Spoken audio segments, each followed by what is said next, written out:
Hi, I'm Dennis Phillips, and welcome to Everyday Reloading and Shooting.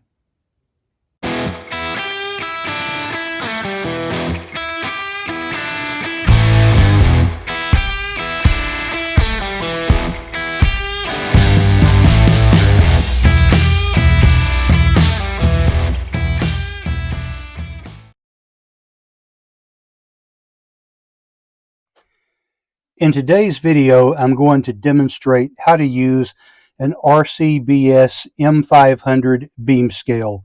You'll want something like this if you plan on doing precision loading and you want to make sure that your charge weights are exactly right every single time. Now, the first thing you'll notice about this beam scale, this is your beam and this is your fulcrum where the beam balances. You have a left side of the beam and a right side of the beam with different markings. On the left side, your markings go from 0 to 500. And on the right side, your markings go from 0 to 5. So on the right side, each of these is a 1 grain increment. So you've got 1, 2, 3, 4, 5. And each of these smaller marks is 1/10 of a grain. So if you move this over 1, you've added 1/10 of a grain to your charge. If you put it halfway, you see there's a longer mark in the middle. That would be 1/2 a grain, or 5/10 of a grain right there. On this side, the tiny marks are 5 grain increments. So here you see, for example, you go from 0 to 5, 10, 15, 20, 25, 25, 30, 35, 40, 45, 50. So halfway between 0 and 50, you've got a longer mark here, and that's 25. So the first thing we want to do before we begin measuring is we want to zero this scale out to make sure it's calibrated. So we're going to set the large weight on 0, and we're going to set the small weight on 0. We come over here, and we have 3 markers, a top, a middle, and a lower marker. And I've added a little piece of blue tape with a line here just to make it a little easier to see that middle marker. So you see here, the 0 is just above that middle marker. Well, there's a wheel at the bottom of the scale here that you can turn. So you turn that to the left or to the right to get that line on that middle mark.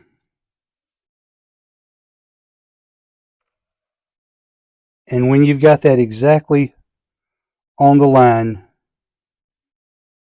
then you know your scale is zeroed. So I have my loading block here, and I'm loading 223. And I have a piece of tape with my charge weights marked here from 20.7 to 21.1 grains of powder. I've already loaded up to the 21 grains, so we're going to measure out 21.1 grains of powder. So what we'll do on the scale is we'll move this marker to 5, 10, 15,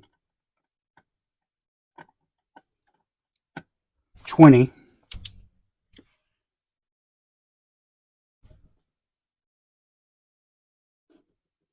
So you see that's on the 20 mark. And then over on this side, we want 21.1. So we're going to go here. That gives us 21. And then 1 more tenth gives us 21.1. You have to be careful when you're using this too, because sometimes when you lift this off, this can swing and this can even hit your small weight and can throw that off. So always watch that. So we want 21.1 grains of powder. So I'm going to throw a charge. I'm using the RCBS Uniflow powder dispenser. And I have this set to throw a charge that's a little bit less than the 21.1 grains. So we'll set that on the scale. And then we're going to use this trickler to bring that up. The powder trickler has a little reservoir, and this tube, there's a hole in this tube, and what happens is as you turn that tube fills up with powder, and as you turn it, it allows you to trickle. You can see just a very small amount of powder coming out, and you can trickle just as much as one granule at a time until you get that charge weight right.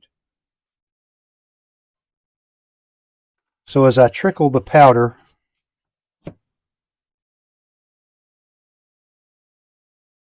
into the cup, you'll notice the needle rises.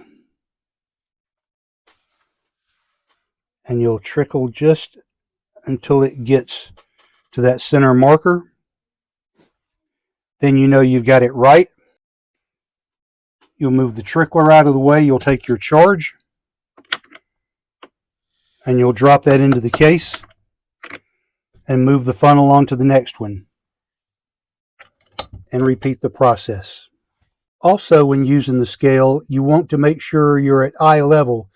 If you're looking down on the scale, it may look like it's on 0, but when you get at eye level, you find out that the charge is off. So what I have done is I made this little jig with a little block of wood and some wooden dowels, and I have this little iPhone that I found. It's an old iPhone. You can get these on eBay for probably around $20 or less. All you need it for is just the camera, but you put that at eye level, and then when you trickle the powder in, you can see that marker move up. And because you're looking at a two-dimensional image rather than a three-dimensional object, you can tell when that's right on. So here, if you're looking down on it, it looks like it's off. But when you get at eye level, you find out that it's right where it needs to be.